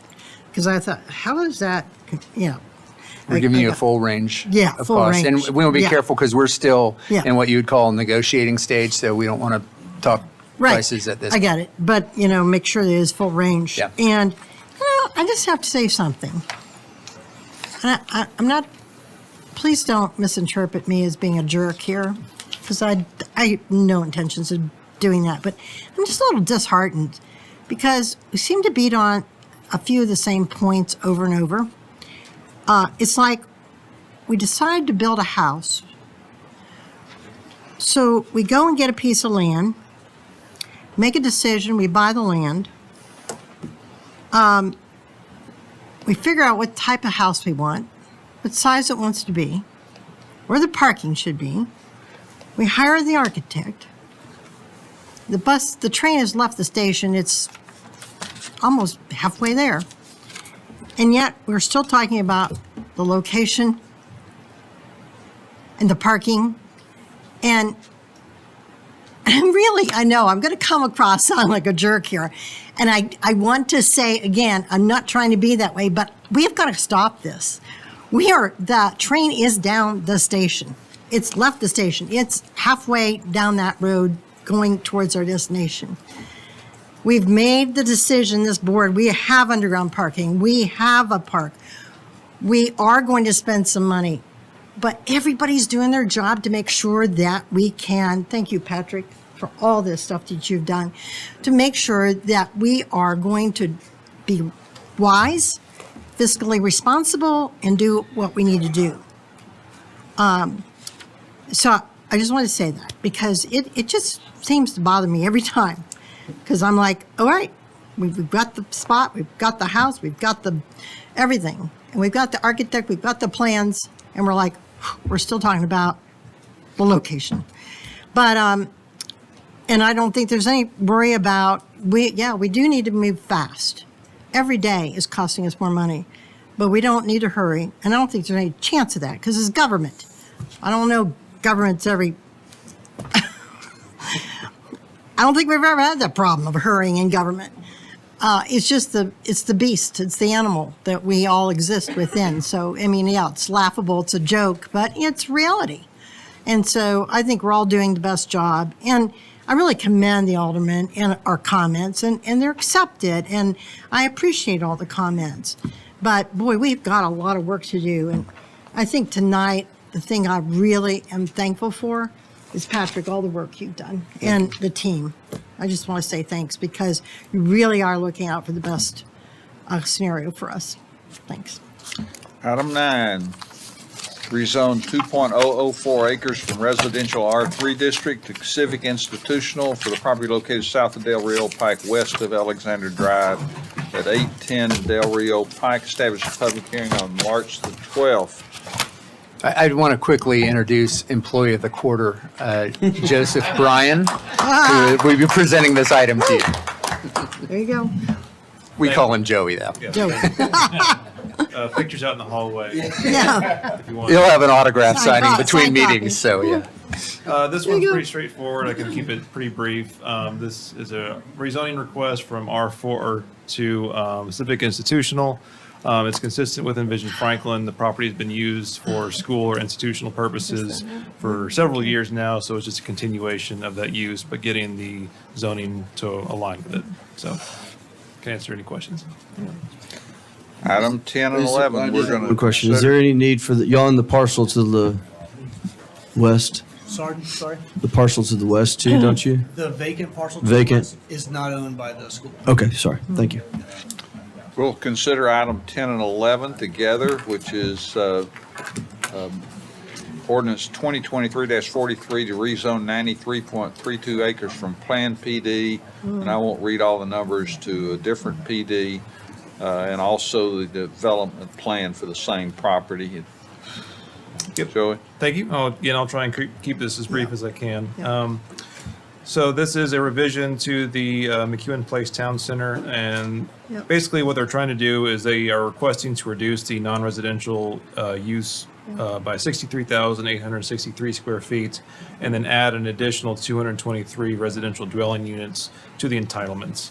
So the revised plan still meets the recommendations of Envision Franklin, as well as the original intent of the original concept plan for McEwen Place Town Center. So we're recommending approval for both the rezoning and the development plan.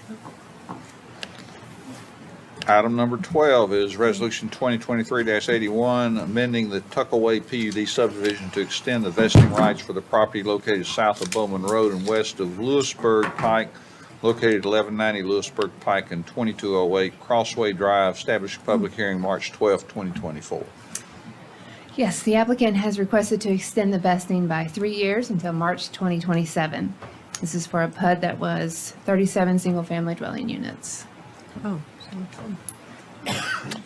Item 13, resolution to ratify the Williamson County Growth Plan as recommended to the Williamson County Growth Plan Coordinating Committee and to approve the interlocal agreement. So we've talked about this several times. We're at the stage where this would come forward for board action. Our only requirement under the state law is that the revised growth plan, the UGB maps, be acted on by the cities and the county. Doesn't mean approved, it just means an action by, I think, March 20th is that deadline. So just to kind of give a little bit of an update of activity, the County Board of Commissioners voted to reject, and I think that's in part because they anticipate some modifications coming from Thompson Station to further modify their map, and I believe there may be some changes proposed for Spring Hill. So that's the action there. I believe Nolensville has considered. I'm not sure that they separated out the agreement from the specific map amendment, but they're going to have to come back and take some action. Yeah, at some although point I think they had accepted it, or at least indicated they're going to accept it. So that's kind of where it is. We're waiting for each individual to take action, each individual jurisdiction. The fact that there's been already one vote to reject, we anticipate that there will be the same from Spring Hill and Thompson Station, means that the coordinating committee will re-engage with what the alternative proposals are going to be. But from our standpoint, the map we have is the map you've directed us to have throughout this process. So with that in mind, I would recommend we go ahead and approve or ratify to say that's our feedback in this process, and then actively participate as representatives as we look we know it's going to be different than it looks today, but at least we've stated where we stand in terms of what we think our boundaries ought to be. And to remind everybody, we've actually slightly reduced our overall UGB. We've shifted more to include areas of the southeast that match the drainage basin and the transportation network planning that we've been doing. And then we've reduced areas in the west that are very difficult to serve because of topography and fit the types of uses that are envisioned for those land areas already. So that's where we are. We have great experts here between Emily and Shauna to help answer any questions you might have or offer any insight you have. Okay. Middle Tennessee State University Professional Services Agreement with Toussaint Louverture Cemetery. Any question about that one? All right, how about ordinance 2024-03, an ordinance to amend the City of Franklin Municipal Code, Title 16, Chapter 5, Special Events, Public Gatherings and Expression Events, Temporary Street Closures, Section 502, to redefine applicant to require either a sponsor or business to be located in Franklin. So as we've had some discussion over the last couple years around permitted events and expression events, as well as festival type things, et cetera, the idea of having the applicant be a resident, either the entity or the individuals have at least a resident tied into that, has come up. Shauna's worked on that in terms of how that might fold into our existing ordinances, and let her speak to that. I don't know if I have much more to add than what Eric just told you, but we have had situations, and this is mostly seen, I think, and Monique could probably help too, in runs, like when people want to do a run in Franklin, and we find out that the event coordinator is not local, and the nonprofit that they might support is also not local. And when you think about how many residents it impacts to close a street, and then when you think about how many staff members it takes to put on events. But what we want to know is, will the citizens come out to support the event? Mm-hmm. And all they need is just one citizen saying, I support that, I'm interested in that, and I'll sign on with you. Just one person. That's all we're asking. But the situations with the runs and the bike runs are, I guess it's not a bike ride, just a bike ride. After conversation, they really didn't have the support here, and then they withdrew their permit request, which is good. But if we would have gone on and maybe 10 or 15 people show up, and you still have all the streets closed and all the police out there, is it really worth the time if the citizens aren't interested in doing it? We have had a couple events that have been very lightly attended, and they did seem to align with groups that weren't connected to the community, which kind of makes sense. But we have to anticipate a larger scale event, ramp up in terms of our support. And so I think it just is a further indication that there is some connection in the community and some pre-existing support before it even gets before you. So I think it makes a lot of sense. It's not overly restrictive. It, like Shauna said, it's just asking that one of the applicants, not all of them, one of the applicants is based in Franklin, either as a resident or as a nonprofit or an entity that is based in Franklin. Alderman Blanton. I have a question. And this reminds me of like when you wanted to use an apartment clubhouse, you had to have somebody who lived there to have your baby shower. I know this is much bigger than that. But as you go down through the description of what type of gatherings or events, special events that get public gatherings, does that reflect back on anything that we've talked about and labored about in the last couple of years? Well, it might Like maybe on the impact square? a big event, but if it doesn't require a permit to begin with, it doesn't impact it. So Okay. if 5 people want to show up in the square and protest something, if they don't need a permit to begin with, it won't impact any of this. So Okay. if 20 people show up in the square and none of them are from Franklin, it doesn't matter. We're not going to go out there and ask them anyway. It's just if you have to have a permit, and it's mostly for our special events. If you're going to use Harlansdale or close the streets down. Well, the hairs on the back of my neck start spiking Yeah. up because it's So if you remembered- don't need a permit, Okay. it won't. It reminded me of a really long battle we had in the last year, so. So cool. Question. So if somebody wanted to do a demonstration with 50 people, 100 people on our square from outside the area to come in, they have to have a sponsor. If you're gonna get a permit, you would have to have at least one person For a say, I'll be there with you. I'll show up there with you and I'll. That's a citizen. One of the Yeah, citizen. applicants would need to be a resident. And At least do they one. have to show up? No, they don't have to No, show up. They just have just to an say they're applicant. interested. Just an Just a sponsor, or the business. So if there's a business that they want to, you just saw Tennessee Oncology tonight. They asked for a special event permit. They are local here. Okay, just quite, fine, thanks. Yeah, it's good. It almost seems to me we ought to make sure that if it's a nonprofit, it's a nonprofit here. I do think we ask if it's a nonprofit for most of the special events, and we ask which ones. I can't think of any that aren't local. That would be disclosed in the permit. They would at least have to have an individual applicant or the entity itself be based in Franklin. They're good. And that's an or. So they could have an individual and then the nonprofit could be based elsewhere. So this shouldn't restrict anything if there's just one person who lives here. Yeah. That's it. I mean, It's a pretty low bar. they're Yeah, just just- gonna have one. Yeah, and there's no charge to that. I mean, there's no additional yeah. fee. Just one. And again, if you're already doing something that's not permitted because you don't need a permit, this doesn't impact you Okay. at all. Right. Okay, item 16. Okay, Alderman pay, Alderman Berger. I guess I'm up. Let me hand these out. This might help. It's always something that needs to be brought up every now and then, I guess, so touche, it's me.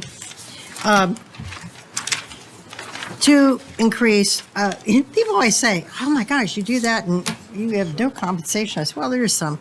But we've talked about this before, but it's been years. And if you look at the growth and you look at the responsibilities and look at everything that's been going on, and I don't really think it's fair to compare ourselves with any other city that is not in our category with high growth, high demands.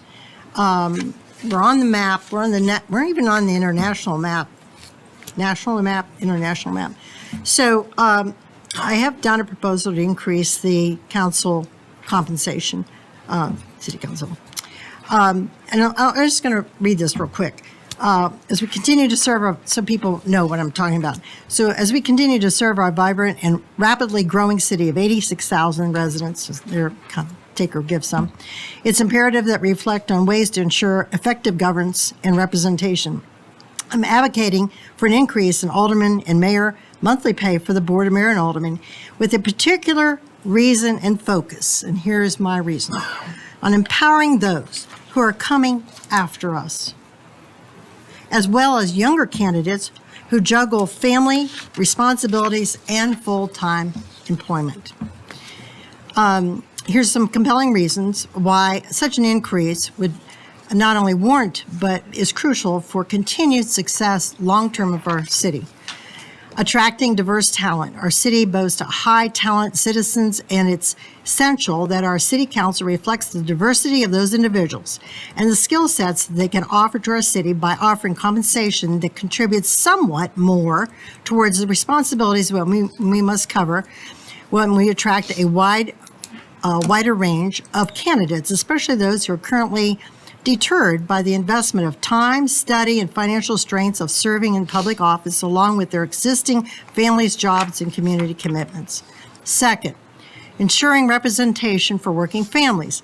Many of the residents are young professionals with families and demanding careers. By increasing compensation a bit, we send a clear message that our community values and supports individuals from all walks of life, including those who may not have the financial flexibility to cover sitters at $15, $20 an hour. Yes, that threw me for a loop. Attending community, I can't believe it. I probably wouldn't be going anywhere, guys. Anyway, I know, yeah. Attending community meetings, events, seminars, and juggling their families and their career lives. I hear of so many people that are interested, but the younger generation, it's very difficult. Encouraging civic engagement and increased compensation can incentivize more individuals, particularly young demographics, to engage in local public service and considering running for the Board of Mayor and Aldermen. This infusion of fresh perspective and energy is essential for keeping our governance dynamic and responsive to the evolving needs of our community. Balancing commitments. Serving the Board of Mayor and Aldermen is a significant responsibility to those who require time away from family and work obligations. Increasing compensation can assist in alleviating the financial burdens associated with some of these important commitments, enabling BOMA members to strike a better balance between civic duties, personal and professional lives. Number 5, investment in effective governance. Ultimately, investing in fair compensation for Board of Mayor and Alderman members is an investment in the effectiveness and integrity of our governance and can help attract and retain dedicated individuals who are representative of our community. In conclusion, raising a monthly compensation for City Council members, BOMA, is not just about fair compensation, it's about fostering inclusivity, promoting civic engagement, ensuring effective governance for the benefit of all residents. So I would encourage our fellow aldermen to consider this proposal seriously and join me in taking this important step towards a future, and think about the future people who will be sitting in these seats, of a vibrant representative Board of Mayor and Aldermen. I go on to say, let us remember, too, no one takes on this position, and this is very important to remember, no one takes on this position or job as a working income or expects anything close to a sustainable income. That's not why. That is not why any of us do this job or public servants that come after us. I have never met any alderman who ran for office because they simply saw a monthly compensation. People should not be penalized for wanting to serve and to be disincentivized because of the demands on time and finances. Let's not overlook the non-visible things, working through the issues, studying massive amounts of material at times, attending seminars, community meetings, dealing with explosive growth issues, and all the challenges that are brought to our city and our board. BOMA members are not just board members, we are members of an executive board that takes on crucial responsibilities for this city. Look at the growth over the past 10 years and the workload and the complexities of issues. Sewer water treatment plant, drinking water plant, impact fees, sewer, growth, challenges, long-term planning, financial planning for a fast-growing community, and the list goes on. Alderman and mayor, in reality, don't have a day off. We serve 365 days a year. And yes, one of us around here has gotten a call on Christmas Day. So the alderman and mayor are on the clock. Just one metric of the increased growth and increased activity is to look at the increased numbers of employees we've added over the last 15 years. The work for the city, the incentives in pay for staff, and especially increased pay for administration over the last 15 years. In a weak mayor system, the actual decision-making via votes rests on important issues, our primary rest on the shoulders of the aldermen. It is their responsibility to become extremely well-formed on each decision, thus adding more to the workload of the current board and to those who come after us. The workload of our mayor has increased just as well as his ambassadorship as a national and international recognized city is very demanding here on his local time, locally and at the state level and beyond. So therefore, I submit this proposal to you that we basically double what is going on with our pay. The aldermen get $1,000 a month. I proposed that we would put that up to $2,250. The mayor's current is $2,000 a month, and I propose that would go to $4,000. And again, I want to remind us that it may not. We have to look down the road. We have to look at the people coming on this board to serve. We have to look at the growing community. And I always want to remind you, if you don't want to, I know a lot of us put that money right back into our community. We hold coffees for people. We go out and we spend our money and we take things to our board meetings, our HOA meetings, and we put out newsletters and we do all sorts of things with that. So if someone gets that increase in pay, they don't want it, you are welcome to donate it back to the city. You are welcome to donate it to nonprofits. And some of us have done some of that, and some of us do some of that on a regular basis every month, a little bit out of our pay. So there's my case, and I wanted to bring that forward because I know it's always a sticky issue for us to bring that up because it's about us. But if we're really honest, it shouldn't be about us. It should be about yes, what's going on currently, but it's got to be about the people coming before us. And we've got to engage some of these younger generation people and some of these people who are very busy, like we have some on the board now, thank heavens. We're very busy with families and jobs and community activities. And people who vie for this position, they're usually very involved in our community and very involved in a lot of community activities as well. I appreciate you hearing me out. Thank you. Record time. Any comments, questions, thoughts? Alderman Bland. I did not see this coming. In fact, it was funny. I leaned over to Matt because I saw the header and it said created by Brandy Blanton. And I was like, what? So, and yours says it as well. But yeah. I remember this discussion however many years ago when we raised it. When I was elected initially in 2010, we got $400 10 a years or month. something, yeah. And we raised it to $1,000. And I remember advocating for the mayor to get a much higher increase. It is a tricky situation because we do have to tee ourselves up for how our community's changing. But I'm one of those people that I serve because it is important to me. There's not one board outside of my civic relationship that I am compensated for. I mean, but I will say it is helpful to kind of have that little bit of stipend to, I don't know, offset what have you. I think that much like I had this conversation in 2000, whenever we increased it before, we are a weak mayor system, but we do not have a weak mayor role. No, I mean, and I think, I will be honest, I think that, Ken Moore has really upped the ante as it comes to our, the way people view our community, the way people view his leadership and decision-making and all the ancillary boards that you are a part of. We're very fortunate that you are a retired physician and you have the opportunity to be able to serve this community. And you also go above and beyond that by the way you love on the nonprofits and causes in our community. We will not always have that luxury.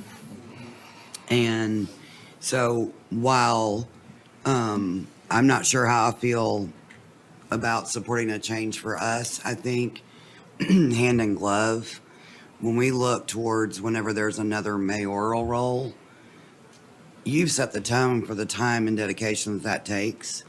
And I think it would be really hard to find anybody who can do that unless they fit that some criteria of being retired or available. I had talked to Eric previously about more of a perk, if you will, that the county does. When you're in office X amount of terms, you continue to stay on the insurance. And I think initially that was, I can get insurance at my employer, so it's not like I'm doing this for the insurance because I am not. But I also think that's a really finite window as we look at the demographics of our board. And when you, and I don't know yet, but I hear you switch over to a different kind of insurance when you turn 65 and you don't need that private insurance as much. To me, I think, well, anyway, I think that would be something that would be of benefit to anyone because we all are required to have insurance. So I would like to look deeper into that being a possibility after X amount of terms of serving your community, you're able to stay on the city insurance. I think that's one of those, and I know they do it at the legislative level. The county does it as well. And that's one thing that we've not ever really looked at as a body. Not trying to take Bev's, I'm just saying if you look at the package of what we all get. Excuse me?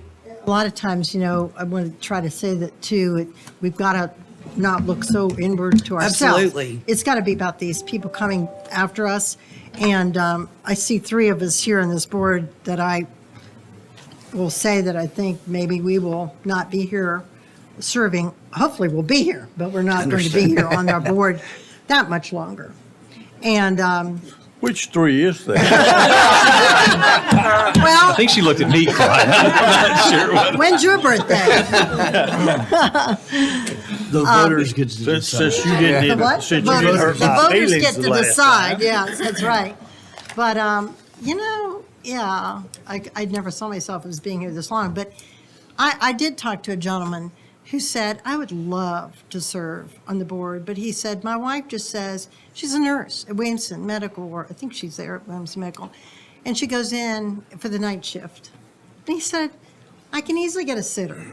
He said, I've got a ton of sitters on my list, but he said, my wife is going to kill me if I'm paying $20 an hour to these sitters, and they have 3 children, and he's assured, and they have good paying jobs, and they're decent paying jobs. I wouldn't say they're great or anything, but anything. So Can I say one real quick? The only way I would consider something like this is if there was a group of citizens, maybe an ad hoc committee, maybe that there was the city administrator and the mayor got together.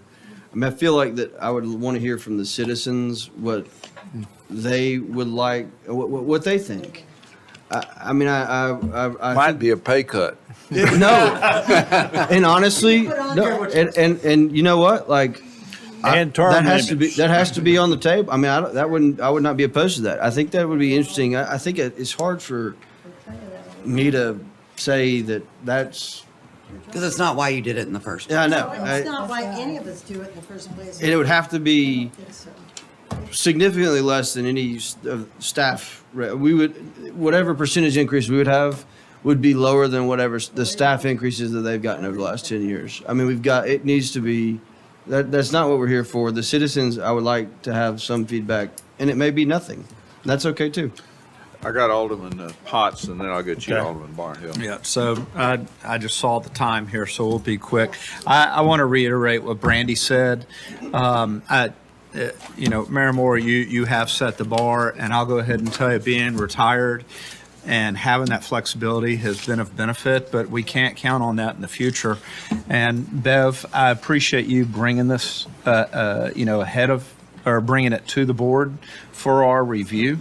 Patrick, I do like your idea of having that reviewed. I'd actually like to see compensation comps for other cities our size and other aldermanic roles. And yeah, it may be all across the board, but I'm like all of you. The money that we make here, you don't do it for the money, and any money at the end of the month, it's all given to organization, or there's not a single meal anybody's ever bought me. I'll guarantee you that.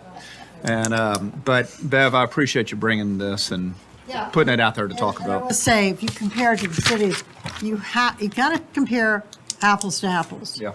Because you can have a city our size, but they don't have the issues of growth. They're not on the map. They're not, how many corporate headquarters are they bringing in? What is the growth like? What is the demand on the time? So I think for future people coming on this board, that's one of the things that they have to give the time, and they have to be out in the community, have to be serving the community and doing things for their constituents and hosting meetings and doing different things. Yeah. Yep. See you in 15 minutes or less. Less is better.